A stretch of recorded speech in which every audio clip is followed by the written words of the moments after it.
What up, YouTube? We're back to a Tuesday video after my weekend away at Watkins Glen.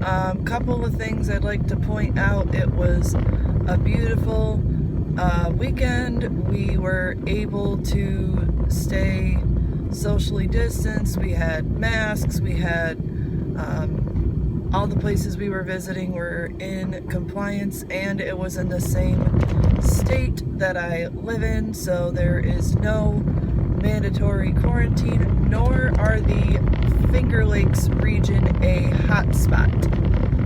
I apologize for the rumbling in this video, as I am on a dirt road, which happens a lot around here, but we're back with a Tuesday video. This is going to be very brief. I have, I think, 2 or 3 content creators that I want to focus on today. The first content creator I want to focus on is Tana Mongeau.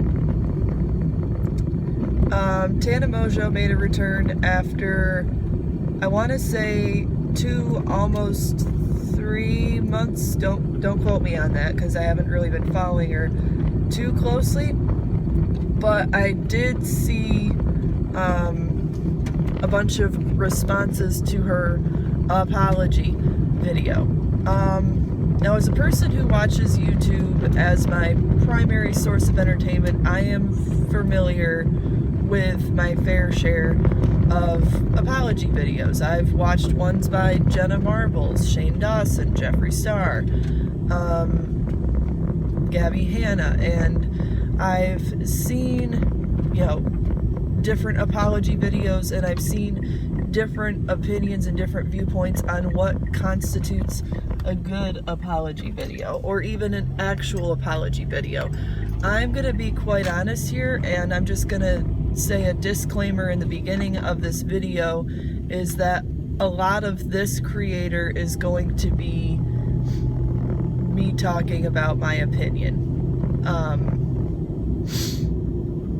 So with that being said, I don't agree that that was an apology video that was appropriate. I don't agree that that was an apology video that sounded sincere. I don't agree that that was an apology video that covered everything that needed to be said, and I don't agree that that was an apology video that was made in a timely fashion. If you watch, and like I said, I only got through like maybe the first couple minutes of the video before I had to stop watching. First of all, her tone came off as very abrasive.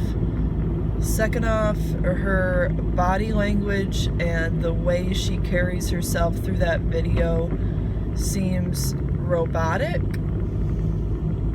It's very staged, it's very planned, and it feels very insincere.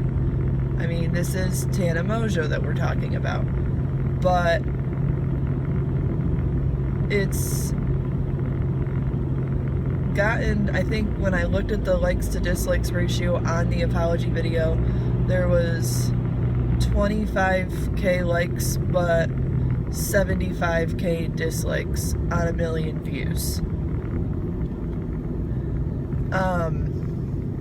which is a pretty obviously slanted ratio.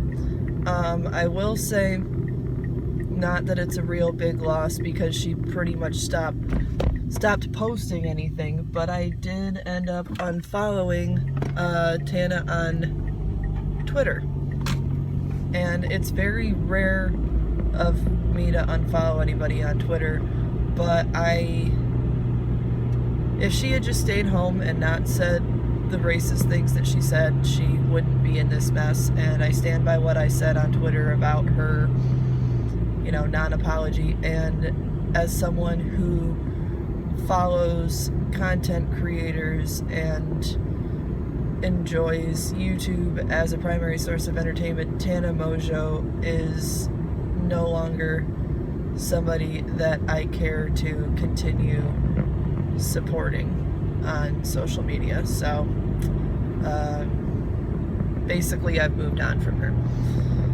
Gabby Hanna posted a video reacting to mean TikToks. Some of them were actually pretty mean. Some of them were very talented. There was a bit with Trisha that got a little bit awkward.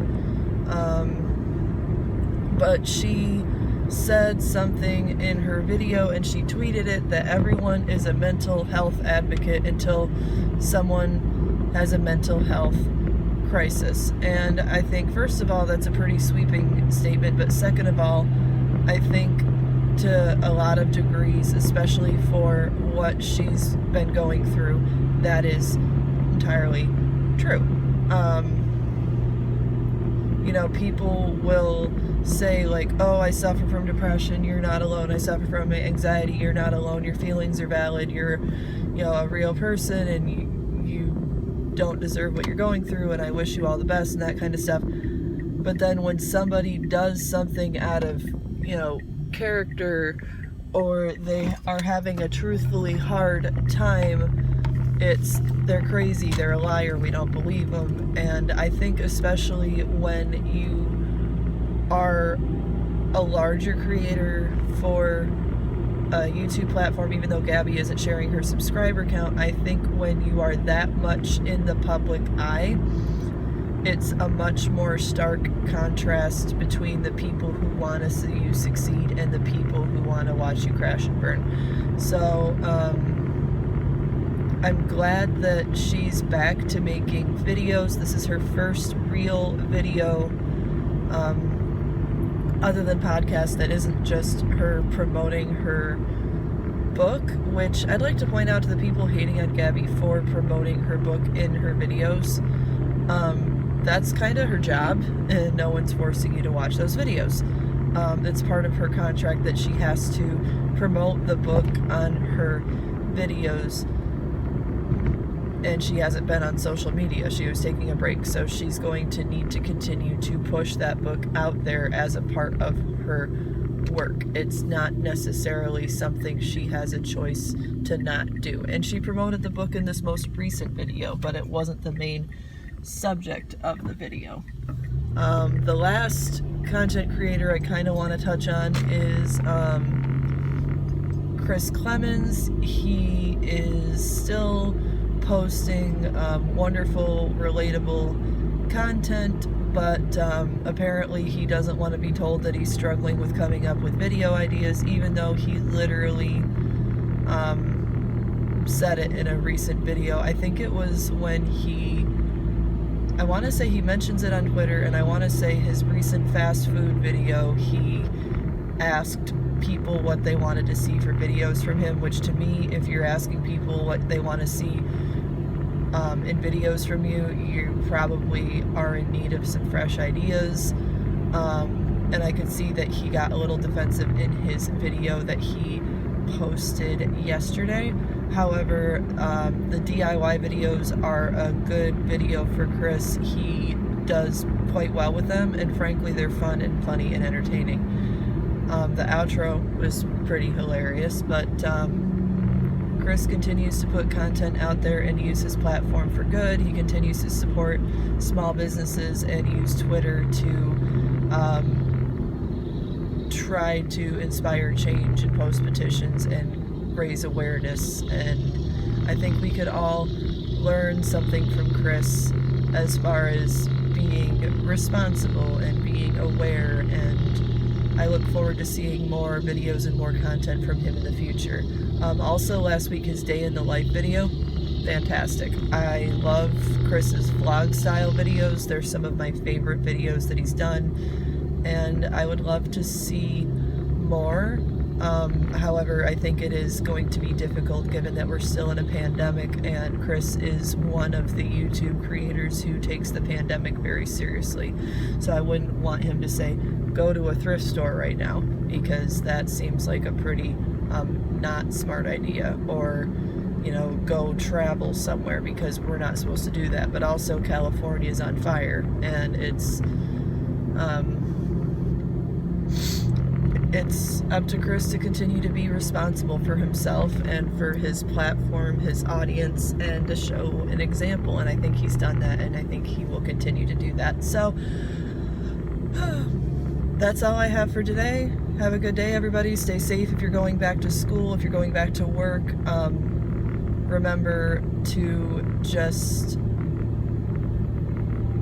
put your heart into your day, because things are going to be very weird and very not normal, especially for teachers and students going back to school. Kindness can go a long way. And have a good day. Bye.